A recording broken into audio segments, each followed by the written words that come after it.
Kondisi gedung kantor Dewan Perwakilan Rakyat Daerah, DPRD, Kabupaten Nrekang, nampak tidak terawat.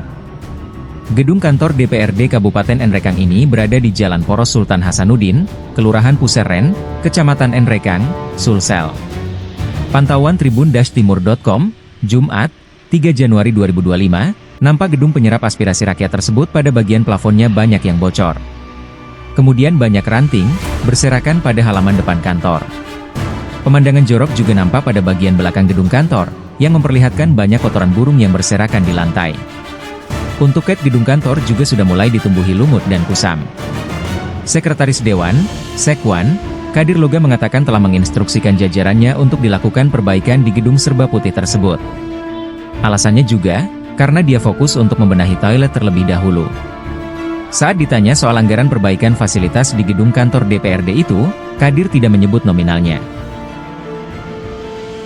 Download Tribun X sekarang, menghadirkan lokal menjadi Indonesia.